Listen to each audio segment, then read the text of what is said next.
Hi, everyone. Welcome to another installment of an interrupter discussion with a female expert.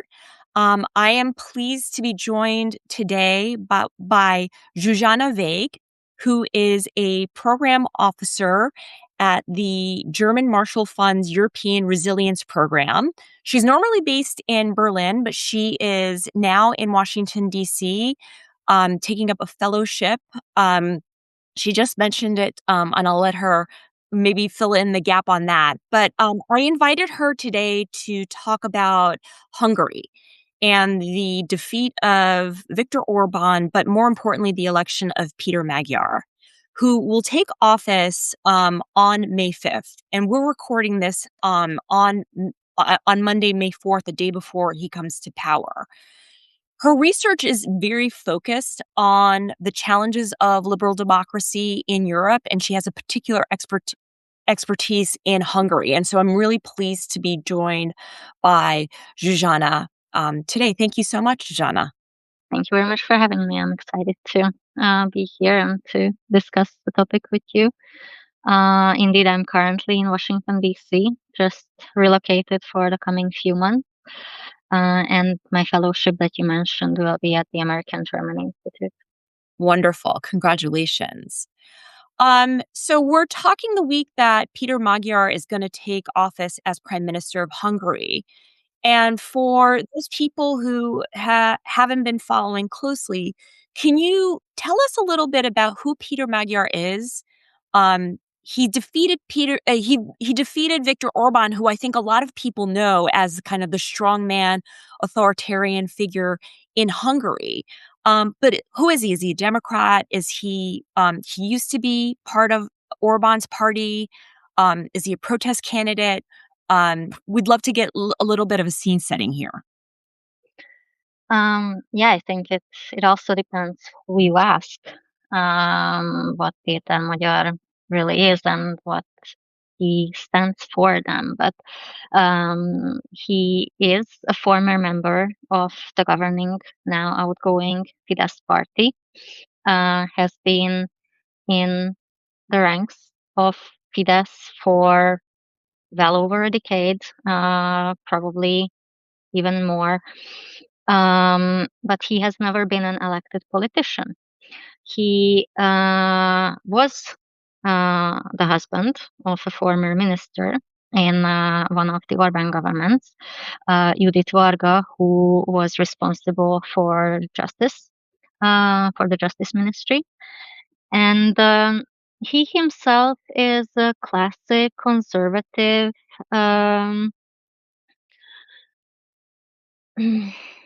politician now. But if you listen to him, you can really tell that his political socialization is rooted in Fidesz. He himself is a nationalist politician, clearly right-wing, but more moderate than what Fidesz became today. In some of his speeches, what really resonates to me is the Fidesz of the late 2000s, early 2010s, when it was still well embedded in the center right of the European political parties, member of European People's Party. So he's that classic conservative nationalist politician. But for many, he is also a protest candidate. Many of the people who voted for Péter Magyar did not vote because they support his ideology or his political program. It is quite commendable that he actually even developed the political program, because if you look at the Hungarian political scene over the past decades, the governing party has not really done that ever since it entered to power in 2010. But many people voted for him because they wanted regime change. And he united a very wide electorate of left-wing, centrist, and right-wing voters. So he will need to deliver to a wide array of demands and also grievances. So, okay, so he Magyars was able to do something that the opposition in Hungary was not able to do, was really kind of reach out to those Fidesz Orban voters, and really convince them. And part of it was also because Hungary's economy it has been struggling, right? And so I think a lot of people, like a lot of people everywhere, they vote with their pocketbooks.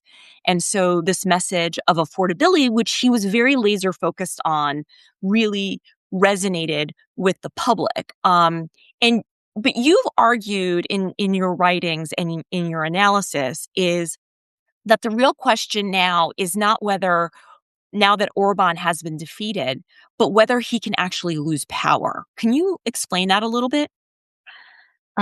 Yes, so over the past decade and a half, Orban and his Fidesz party really transformed the political system of Hungary, effectively from a consolidated democracy and, in fact, the democratic frontrunner of the last big EU enlargement round. Hungary became an electoral autocracy. Orban captured state institutions, adopted a new constitution. He also transformed the electoral code. His party dominated the media landscape, and effectively it created a very uneven electoral playing field. It also focused on uh, providing undue advantage to the strongest party in the electoral race, which at the point when the electoral system was designed by Fidesz was Fidesz.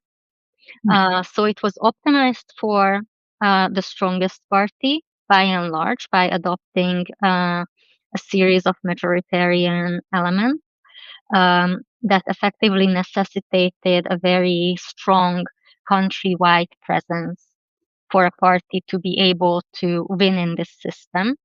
But also, in some forms, it facilitated Fidesz's victory in several election rounds due to, for example, gerrymandering. And Péter Magyar managed to tweak the approach to the electoral race when he entered politics 2 years ago and started to build initially a movement and then gradually a party. He did not enter the opposition's playing field to negotiate and compete for opposition voters. He provided a new alternative and so to just win over people. He, in doing so, managed to convince many of the opposition voters that he is a viable candidate. And the way he did that is a really extensive and committed presence in everyday life. He effectively campaigned for 2 years nonstop, touring the country, meeting people, really being present in over 700 settlements. No other politician has ever done such a thing in Hungary. So this built credibility in the opposition that otherwise would not really trust someone like Magyar who comes from Fidesz. So that credibility built over time. But because he himself is a right wing candidate, he could attract disillusioned Fidesz voters who would have never voted for the old opposition, which was mostly left wing and liberal. So he built this countrywide presence that ultimately resulted in a sweeping victory. Péter Magyar won bigger in the electoral system created by Fidesz than Fidesz ever had. Because he understood the logic and he did what a party that wants to win in that system needs to do. And he didn't care about other competitors, he did his thing. But the other part of your question about ousting Fidesz in an election might not mean losing power, it's because of what I mentioned about the capture of state institutions. Fidesz installed its loyalists across key state institutions, from the judiciary, prosecution, constitutional court, state audit office, the presidency, all that is led by Fidesz loyalists. Additionally, there is a strong grasp on public media.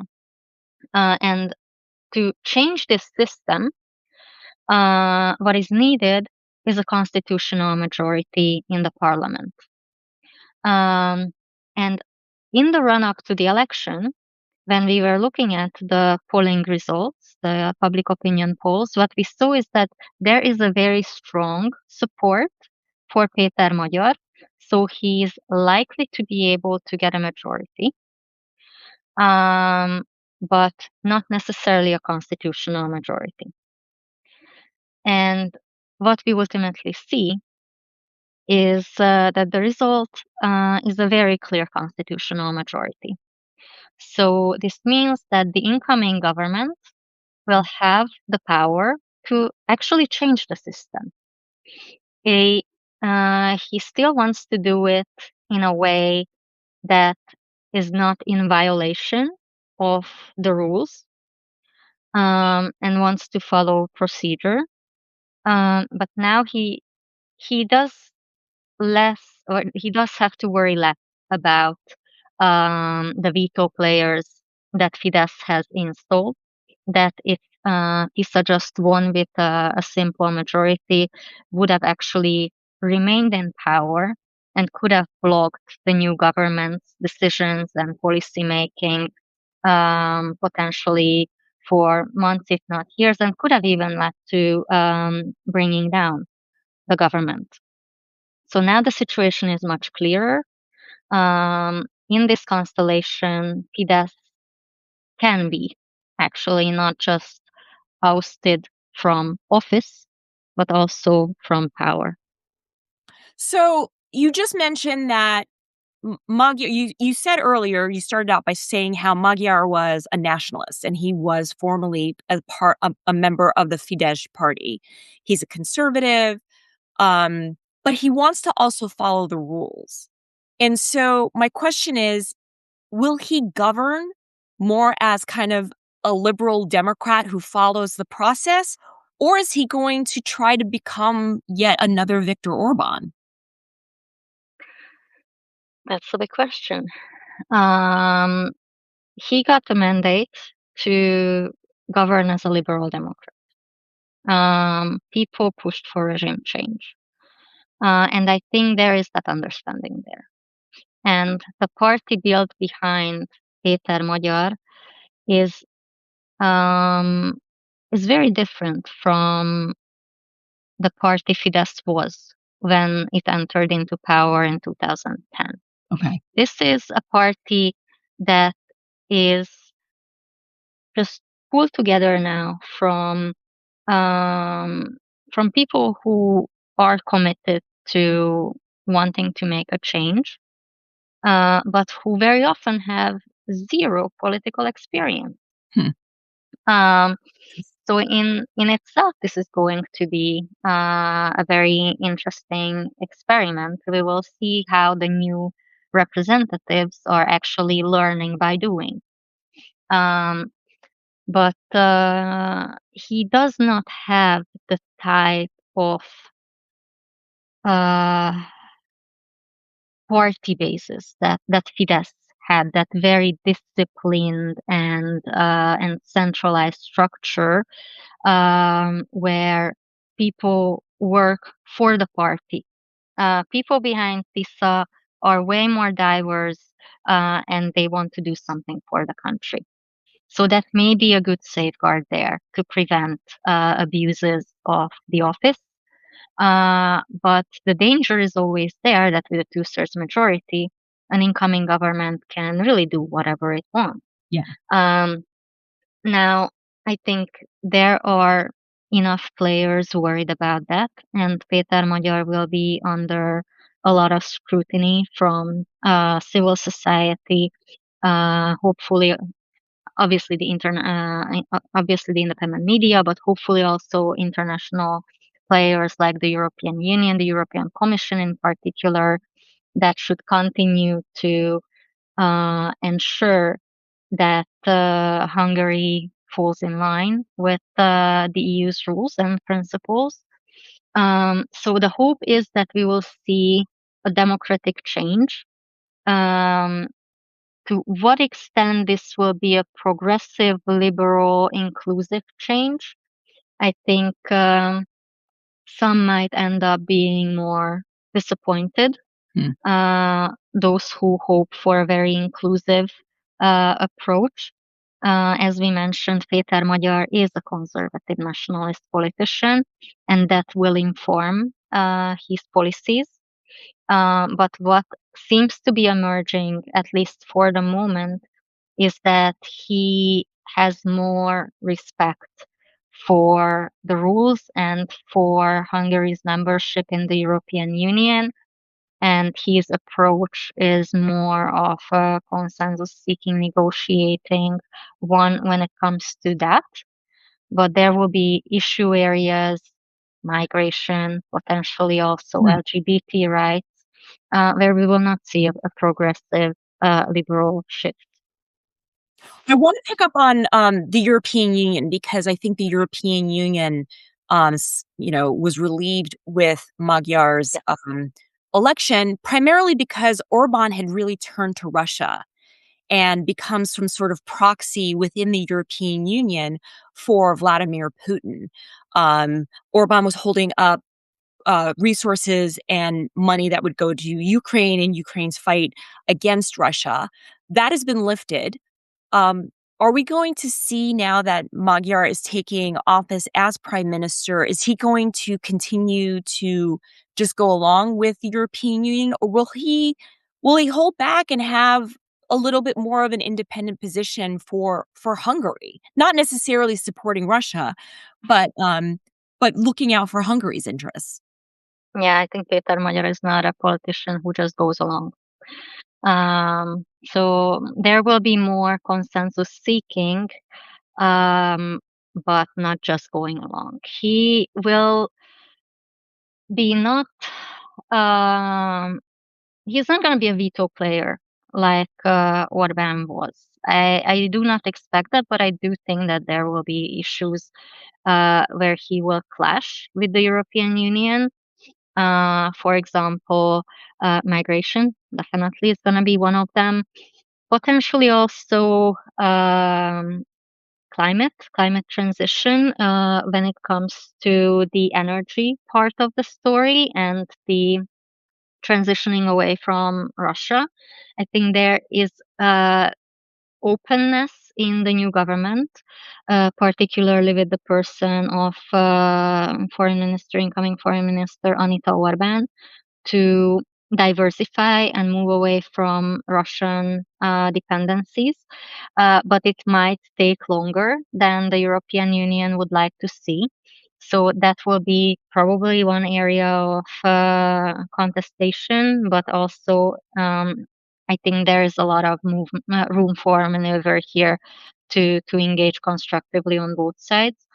I do expect also confrontation on the budget, the upcoming EU financial framework, where I think Magyar will very much double down on maximizing cohesion funds for Hungary, which is, I mean, it's what countries would do anyway. Um, so that's not that unusual from EU member states. But on Russia, I think Russia and Ukraine, I think we will see definitely a shift in the policy approach of Hungary. Magyar is not going to represent the interests of Russia. And just the extent of how deep those relations were between the Orban government and the Russian government, and particularly the foreign ministers, um, that became very obvious and well known in the last weeks of the electoral campaign and provoked a lot of resentment in the Hungarian society as well as among European partners. And that's clear that's not going to continue. So under Magyar, I think we can see that political decoupling. Regarding Ukraine, I think it's a tricky thing because nationalism does come into play here, and there are unresolved issues between Hungary and Ukraine when it comes to the rights of the Hungarian ethnic minority. Mhm. At the same time, these are not unresolvable issues. And the foreign minister, Anita Orbán, did signal more openness and constructive approach to this. So there is hope that this attitude will also shift eventually. Um, so talking about shifting, one of the things that I found interesting was that Magyar's party had a lot of women on their candidate lists, and Anita Orban, who you just mentioned, is the foreign minister. Is she the first female foreign minister that Hungary has had? No. No. Well, Hungary's. But she's the first female deputy prime minister Oh, because she's also going to take that position. Oh, okay. That's very interesting. And my readers and the people who follow Interrupter are very kind of particularly interested in women representation. And I think a lot of them know about Orban precisely because of his stance on women. Orban had a very pronatalist stance. Um, he implemented a lot of regulations, like the heartbeat law, where women who wanted to get abortion had to listen to a child's heartbeat. But then he also pushed kind of, Hungarian women needed to have more babies and kind of all of these incentives um, for people to have more babies, and that it didn't really succeed. If we take a look at the numbers, the fertility rate in Hungary is actually decreased. It hasn't increased. And while that's an entirely separate subject, I am interested because you also mentioned earlier on in our conversation about how Magyar might not also be a liberal when it comes to LGBT rights. Where is he going to stand on all of these issues, but also particularly on women? So it's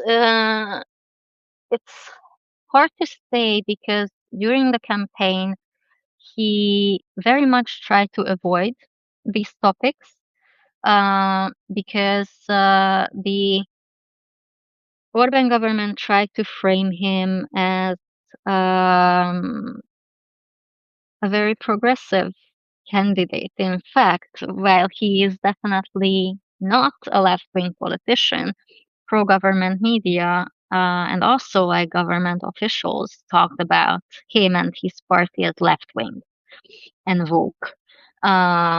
So this was really the narrative ground of Fidesz. This topic, migration and also Ukraine, and Péter Magyar tried to not campaign in these areas.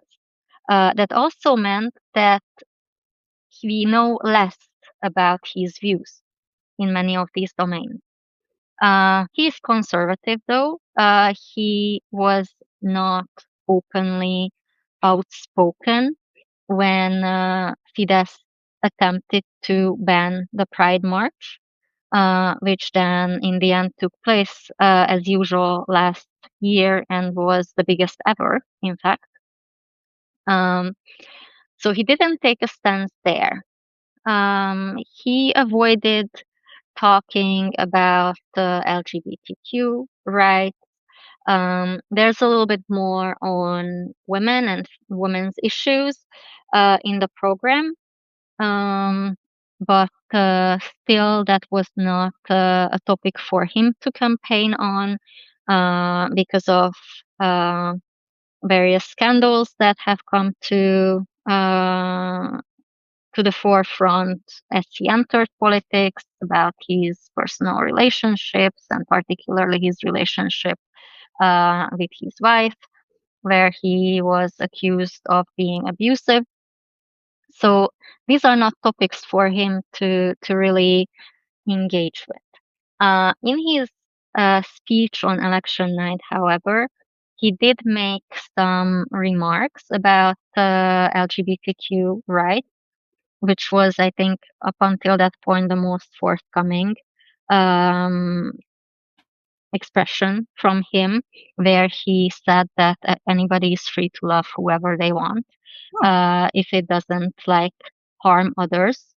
Now you can also still be cautious and uh, see like, okay, but what do you mean by harm? And is it kind of like a way to wiggle things out? But he did make a step. So I think it will still be a process to see where it really is headed. On women and women's role in society, although he's conservative, I do think that there will be a move away from just treating women as mothers and wives. And there is a more progressive, or I would say normal, approach to women in the party. There are several women in key positions, which I think um, positions the party already very differently.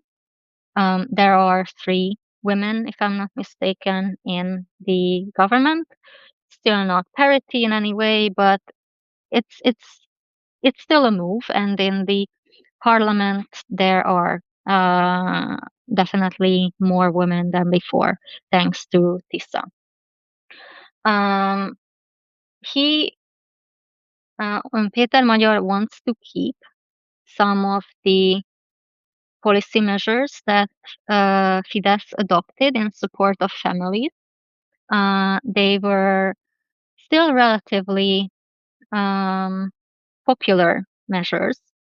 But the fact that you also mentioned about the declining fertility rate, I think shows that this type of family policy that Orban adopted um, might be incentivizing, but not against all odds.